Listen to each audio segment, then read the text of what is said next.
அதற்கு பிறகு ஹோமம் என்கிற ஒரு முக்கியமான பகுதி உண்டு. இதே மகர்ஷிகளுக்கு ஹோமம். இந்த காண்டரிஷி தர்ப்பணமோ காண்டரிஷி ஹோமமோ இவைகள் இரண்டுமே நாம் ஏற்கனவே சொன்னோம், அஷ்டவிரதங்கள்ல உபாசனை பண்ணக்கூடிய மகா மந்திரங்கள். அதனுடைய சுருக்கமாக தான் இவைகள் அமைஞ்சிருக்கு. அதனால தான் அது பிரதான கர்மா என்றும் இது உபகர்மா என்றும் சொல்லப்படுறது. அந்த காண்ட ரிஷிகளுக்கு ஹோமம் செய்ய வேண்டும். பெரும்பாலும் ஹோமம் செய்வது இப்ப இல்லை. அதற்கு தேவையான ஏற்பாடுகள் நல்ல அதில் பழகின ஒருவரால் தான் ஹோமத்துக்குரிய ஏற்பாடு அழகாக செய்ய முடியும். அக்னியேற்றாச்சுன்னா நடுவில் அணையக்கூடாது. அதற்குரிய மந்திரங்கள் நிறைய இருக்கிறது. அதற்கு உரிய நடைமுறை, அதை பாதுகாக்க வேண்டிய வழிமுறைகள், அக்னியை பாதுகாக்க வேண்டிய அக்னிமுகம் என்று சொல்லக்கூடிய பிரயோக வழிமுறைகள் மிகவும் கடினமானதாக இருக்கு. அதனால நாம் இதை அந்த பிரயோகத்தை இதில் சொல்லலை. பெரும்பாலும் மக்கள் ஹோமங்களில் இப்போ கலந்துக்கிறது இல்லை. தர்ப்பணம் பண்ணிட்டு வேதாரம்பம் முடித்து விட்டு கிளம்பி விடுகிறார்கள். அதனால் நம்ம அந்த ஹோம பிரயோகம் இதில் சொல்லலை. ஆனால் அதற்கு பிறகு வரக்கூடிய வேதாரம்பம் என்கிற முறையை நாம் இங்கு சொல்லி இருக்கோம். அந்த வேதாரம்பத்தினுடைய கடைசியில் இந்த உலகம் உற்பத்தி ஆகும்போது ஏற்பட்ட சலனங்களினால, சப்தங்களினால சில சொற்கள் உண்டானது. அந்த சொற்களை வைத்து இலக்கணங்கள் பாணினி என்கிற மகரிஷியால் வகுக்கப்பட்டு ஒரு மொழி உண்டாக்கப்பட்டது. அந்த மொழியை சம்ஸ்கிருதம் என்று சொல்றோம்.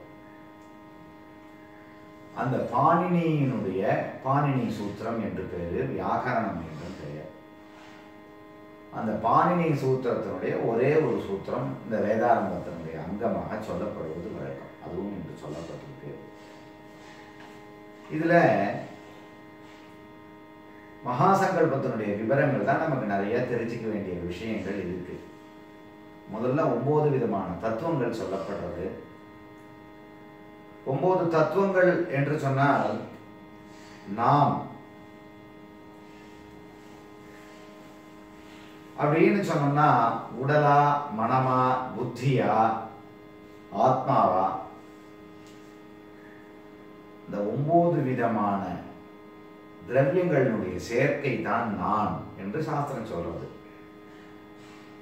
பிருத்திவி, அபு, தேஜா, வாயு, ஆகாச, அகங்கார, மகது, அவ்யக்த, ஆத்ம, 9 தத்துவங்கள் சொல்லப்படுறது. நாம் உடலுக்குள்ள இருக்கக்கூடிய எல்லா விதமான எலும்பு பகுதிகளும் பிருத்திவி தத்துவம். உடலில் ஓடக்கூடிய நீர்நிலைகள், இரத்தம் முதலிய நீர்கள், அப்பு என்று சொல்லக்கூடிய நீர் தத்துவம். நாம் உடலில் இருக்கக்கூடிய ஒளிகள், சூக்ஷ்ம சரீரங்கள், சக்திகள் அனைத்தும் அக்னி தத்துவம். அக்னி தத்துவம் இருந்தால் தானே ஜீரணமாகிறது. உடல்ல எப்பவும் ஒரு சூடு இருக்கு. இந்த அக்னி தத்துவமான சூடு இல்லை அப்படின்னு சொன்னோம்னா உயிர் இல்லை, இறந்து விட்டாங்க அப்படின்னு அர்த்தங்கிறது தெரிகிறது இல்லையா?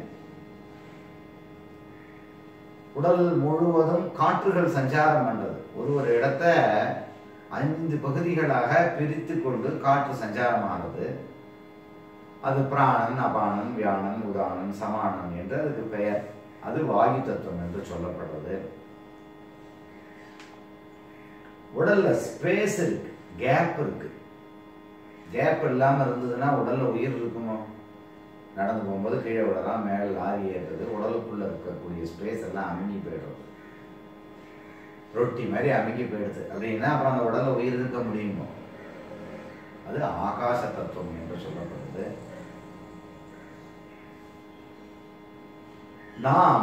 நாம் என்பது யார்? இந்த கையா, காலா, கண்ணா, மூக்கா, வாயா, அது அகங்கார தத்துவம் என்று சொல்றது. அகங்காரம்னா ஈகோ என்கிற ஒரு பொருளை எடுத்துக்க கூடாது. நாம் பல பிறவிகளை கடந்து வந்திருக்கோம். பல செய்திகளை நம்மளது கான்சியஸ்ல, சப்கான்சியஸ்ல சேர்த்து வைத்து கொண்டு வந்திருக்கோம். அதனால்தான் சிலருக்கு கோவிலுக்கு போக பிடிக்கிறது, சிலருக்கு பச்சைக்காரருக்கு பிடிக்கிறது, சில பேருக்கு பார்ட்டிக்கு போக பிடிக்கிறது. சில பேருக்கு தீவிரமாக செயல்பட கொடுக்கிறது, சில பேருக்கு படுத்து தூங்குறதே பிடிக்கிறது. இதெல்லாம் எதனாலன்னா நம்மளுடைய பூர்வ ஜென்ம வாசனா சேஷம், நமது சேர்க்கைகள். அப்ப அந்த சேர்க்கை செய்திகளை அகங்கார தத்துவம் என்று நம்மளுடைய சாஸ்திரங்கள் சொல்றது. அகங்காரத்துக்கு அப்பாற்பட்ட ஒரு உள்ளுணர்வு மனசாட்சி என்று இருக்கிறது இல்லையா, அது மகத்தத்துவம்.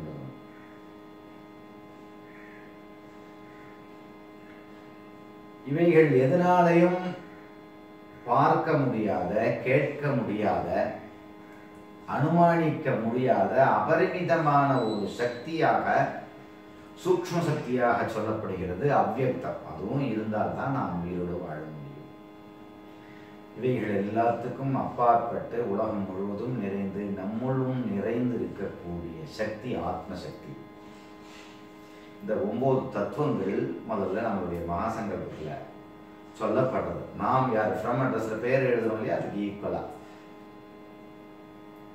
அதன் பிறகு நாம் இருக்கக்கூடிய இடம், இதை பற்றி பேசப்படுறது. இருக்கக்கூடிய இடம் 4 விதமான சக்திகளாக பாதுகாக்கப்படுறது.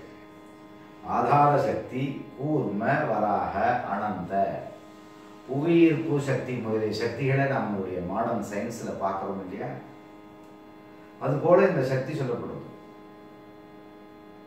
உடல் அல்லாத ஒரு சக்தி குழாமாக இருப்பது ஆதார சக்தி. அதுவே மொல்ல பிரிஞ்சு வர்றது கூர்ம சக்தி. அது நல்ல வளர்ச்சி அடைந்து செயல்பட தொடங்குவது வராக சக்தி. செயல்பாட்டினுடைய முடிவில் அடங்கி போவது அனந்த சக்தி என்று சொல்லப்படுறது. அவைகள் இந்த இடத்துல சொல்லப்படுறது. நாம் 14 உலகம் என்று புராணங்களில் பிரசித்தமாக கேட்டிருப்போம். நாம் இருக்கக்கூடிய இந்த பூமியை பூலோகம் என்றும், இந்த பூமியை குடைந்து உள்ள போனோம் அப்படின்னு சொன்னோம்னா 7 உலகங்கள் சொல்லப்படுது. அதல, விதல, சுதல, தலாதல, ரசாதல, மகாதல, பாதாள என்று 7 உலகங்கள் நமக்கு கீழே பாதாளத்தில் சொல்லப்படுகிறது. நமக்கு மேலே ஸ்பேஸ்ல 6 உலகங்கள் சொல்லப்படும். புவர்லோக, சுவர்லோக, மகோலோக, ஜனோலோக, தபோலோக, சத்தியலோக என்று 6 உலகங்கள் சொல்லப்படும். இப்படி 14 உலகக்குள்ள நாம் இந்த பூலோகத்திலிருந்து இருக்கோம் என்று நம் சங்கல்பத்தை தொடங்குறோம். இந்த பூவுலகத்துல நாம் எங்க இருக்கோம், இந்த பிரியணும் இல்லையா, அதுவும் இங்க சுட்டி காட்டப்படுறது. இதை நம்ம கொஞ்சம் கவனிச்சு பார்த்துக்கணும். ஏன் அப்படின்னா, இப்பொழுது நாம் உலகம் முழுவதும் இருக்கோம், இங்கதான் இருக்கோம்னு சொல்ல முடியல. ஒரு 100 வருஷத்துக்கு முன்னாடி கிராமங்கள்ல இருந்தோம், 50 வருஷத்துக்கு முன்னாடி நகரங்களுக்கு வந்தோம். இப்போ உலகம் முழுவதும் நமது சந்ததிகள், நமது சமுதாயம், நமது மக்கள் வியாபிச்சிருக்கா. இப்போ அங்கங்க இருக்கக்கூடிய மக்கள் அந்தந்த இடத்தினுடைய விலாசத்தை தானே சொல்லணும். எங்க இருக்கேன்னா நான் சென்னையில் இருக்கேன்னு தானே சொல்லணும். இல்லை நான் திருவையாறு, திருவைஸ்தானம், பெரும்பாவூர் இப்படி சொல்ல முடியாது. ஏன்னா அங்கேருந்து நான் வந்தாச்சேன். அப்ப அது போல நாம் இப்பொழுது எந்த கண்டத்துல இருக்கோம், கான்டினென்ட் என்று சொல்றோம் இல்லையா, அந்த கண்டத்தை தானே சங்கல்பத்தை சொல்லணும். நான் இப்ப அந்தந்த கண்டத்தினுடைய பெயரை சமுத்திரத்தில் சொல்லி அந்தந்த பகுதிகளை இப்ப நவீனமாக நாம் உபயோகத்தில் வைத்திருக்கக்கூடிய வார்த்தைகளை நான் கொஞ்சம் விளக்கம் சொல்றேன். சங்கல்பம் பண்ணிக்கும் போது உங்களுக்கு உபயோகமா இருக்கும் அப்படிங்கிற நம்பிக்கையோட அந்த விவரத்தை நான் சொல்றேன். 7 தீபங்கள் கான்டினென்ட். ஜம்பூ தீபம். இந்த ஜம்பூ தீபத்தில் எந்தெந்த கண்ட்ரிகள் இருக்குன்னா, பெரும்பாலும் ஏஷியா, பெரும்பகுதியான ஏஷியா, இந்தியா, பாகிஸ்தான், ஆப்கானிஸ்தான், ஸ்ரீலங்கா, நேபாள் இவைகள் எல்லாமே ஜம்பூ தீபம் என்கிற தீபத்தில் இருக்கு. லக்ஷத்வீபம் என்கிற தீபத்துல யூரோப்பா இருக்கு. ஐரோப்பா என்ற தமிழ்ல சொல்றோம் இல்லையா, அது லக்ஷத்வீபம் என்கிற பகுதிகளில் இருக்கு. குஷத்வீபம் என்கிற தீபத்துல ஆஸ்திரேலியா இருக்கு. கிரௌஞ்ச தீபம் என்கிற தீபத்துல நார்த் அமெரிக்கா இருக்கு. சாக்கத்வீபம் என்கிற பகுதியில சவுத் அமெரிக்கா இருக்கு. ஷால்மலி தீபம் என்கிற பகுதியில ஆப்பிரிக்கா இருக்கு. அதையும் இன்னும் பிரித்து இன்னொரு கணக்குல சொல்லப்படுறது வருஷம் என்று. வருஷம்னா ஜோன். பாரத வருஷம் அப்படின்னு சொன்னோம்னா ஏற்கனவே சொன்ன மாதிரி இந்தியா, பாகிஸ்தான், ஆப்கானிஸ்தான், ஸ்ரீலங்கா, நேபாள். கிம்புருஷ வருஷம் அப்படின்னு சொன்னோம்னா சைனா, மங்கோலியா, கொரியா, ஜப்பான் இவைகள் எல்லாம் கிம்புருஷ வருஷம் என்கிற பகுதியில் இருக்கு. ஹரி வருஷம் என்கிற பகுதியில ரஷ்யா இருக்கு. இலாவிரத வருஷம் என்று சொல்லக்கூடிய வருஷத்துல ஆர்டிக் பிரதேசம், ஆர்டிகா சொல்றோம் இல்லையா, ஆர்டிக் பிரதேசங்கள் இருக்கு. பத்ராஸ்வ வருஷம் என்கிற பகுதியில ஆஸ்திரேலியா இருக்கு.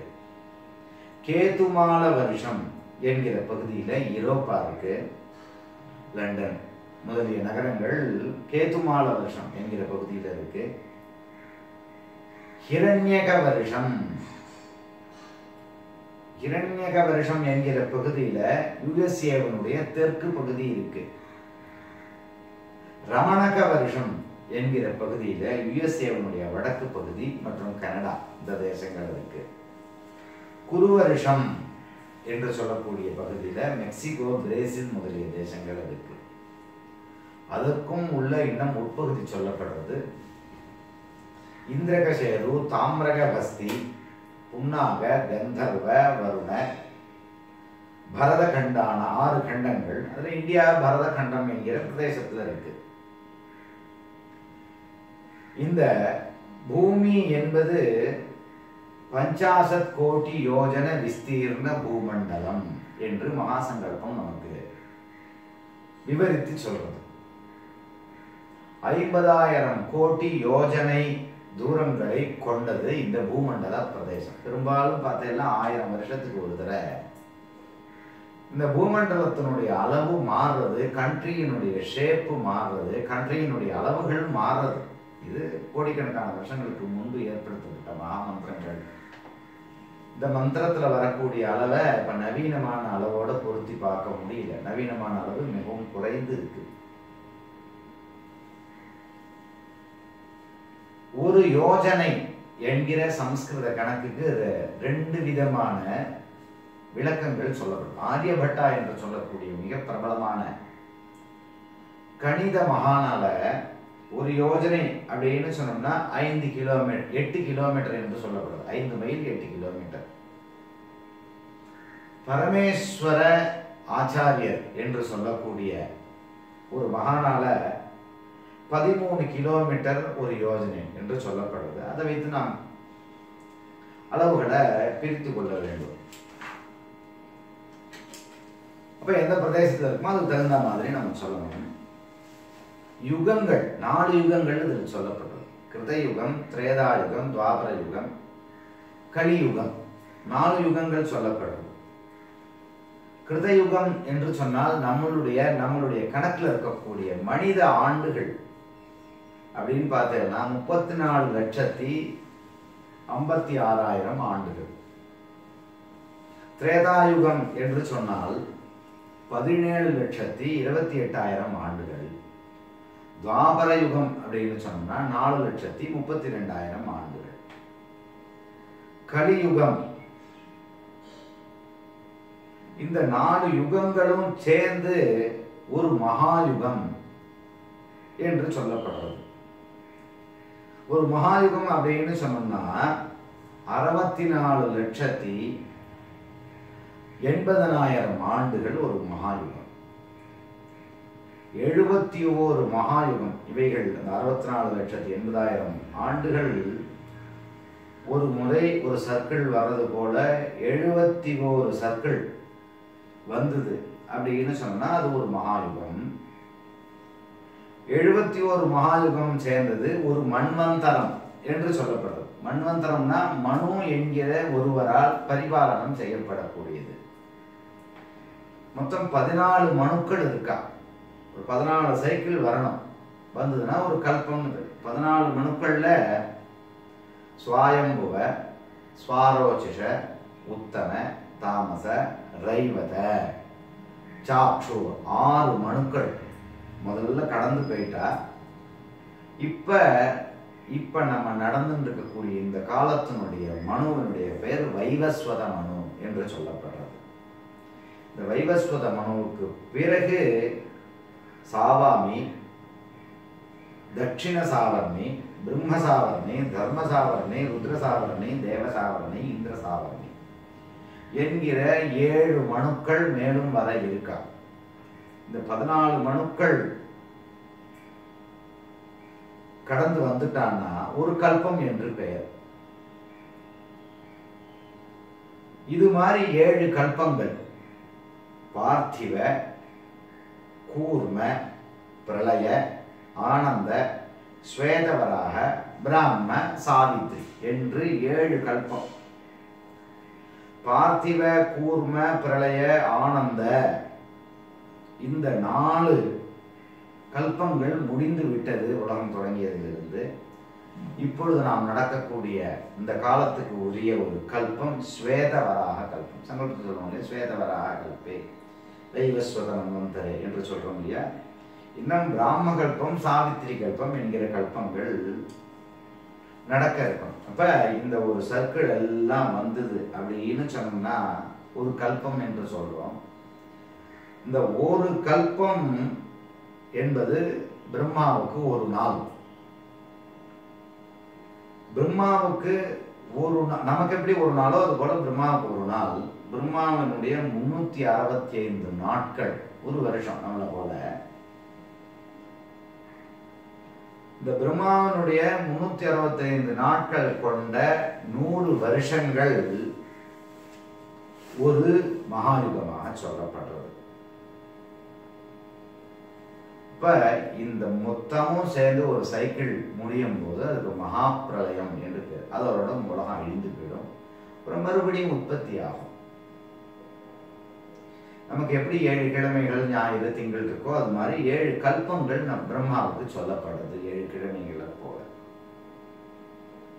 இப்ப பிரம்மாவுக்கு ஒரு ஆண்டு அப்படின்னு சொல்லி சொன்னா நம்மளுடைய மனித கணக்குல 235 கோடி ட்ரில்லியன் மனித ஆண்டுகள் கொண்டதுதான் பிரம்மாவுக்கு ஒரு வருஷம். இன்டு 100 இது மகாபிரளயம் என்று சொல்லப்படுவது. கலியுகம் இருக்கு இல்லையா, இப்ப நடக்கக்கூடிய கலியுகத்துல இப்ப நடக்கக்கூடிய ஆண்டு 5116. இன்னும் கலியுகம் எவ்வளவு பாக்கி இருக்குன்னா 4,26,881. இத்தனை ஆண்டுகள் தான் கலியுகத்துல பாக்கி இருக்கு. இப்ப பிரம்மாவுக்கு 100 வயசு சொன்னோம் இல்லையா, இப்ப எத்தனை வயசு ஆகுது தெரியணும்னா 52. இவைகள் எல்லாம் விஸ்தாரமாக மகாசங்கல்பத்தில் சொல்லப்படுறது. பிரதமே வருஷே பிரதமே மாசே பிரதமே பட்சே அன்னியே யாமே திருத்தியே முகூர்த்தே பார்த்திவ இவைகள் எல்லாம் நம்மால மந்திரமாக சொல்லப்படுறது. பிரம்மாவனுடைய 52வது வயது இப்ப நடந்து கொண்டிருக்கு என்று சாஸ்திரங்கள் சொல்றது. இந்த விவரங்கள்லாம் எதுக்கு நான் உங்களுக்கு சொல்றேன்னா, இத்தனை விஷயங்கள் நம்மளுடைய பெரியவர்களால நமக்கு வழிகாட்டுவதற்காக சொல்லப்பட்டிருக்கு. இவைகள் எல்லாம் அடங்கிய மகா சங்கல்பம் கிராமங்களில் ஈடுபடவு ஜலத்திலிருந்து மகா சங்கல்பம் பண்ணி இந்த ஒரு வருடத்தில் செய்த எல்லா விதமான பாபங்களும் விலகி நம்மளுடைய சித்த சுத்தி ஏற்படும். உயர்ந்த பால் தான், அபரிமிதமான பால். எவ்வளவு வசதியான பாலா இருந்தாலும் பாத்திரம் அழுக்கா இருந்ததுன்னா அதுல விட்டு காய்ச்சினா வீணா போயிடுறது இல்லையா. அதுபோல மந்திரங்கள், காண்டரிஷியினுடைய வழிபாடு மந்திரங்கள்னால நம்மளுடைய அணுக்கள் மிகச்சிறந்த ஒரு பலனை அடையும், சந்தேகம் இல்லை. பலனை அடைஞ்சதுனால தானே நாம் இத்தனை வருஷம் இந்த அளவுக்கு நம்மளால புத்திசாலியாக தொடர்ந்து வாழ முடியுது பல இன்னல்களுக்கு நடுவில். ஆனால் உயர்ந்த பாலா இருந்தாலும் பாத்திரம் சுத்தியாகணுமே, அதுக்குதான் இத்தனை மந்திரங்களை சொல்லி நம்ம சரீர சுத்தியும் சித்த சுத்தியையும் நம்ம ஏற்படுத்திக்கிறோம். மகாசங்கல்பம் என்கிற ஒரு சம்ஸ்காரத்தை சொல்லி முன்னாடிலாம் கிராமங்களில் மகாசங்கல்பம் சொல்லி நதியில் ஸ்நானம் இப்போ பண்ண முடியல. இந்த ஜலத்தை தலையில புரோஷனம் பண்ணிக்கிறோம்.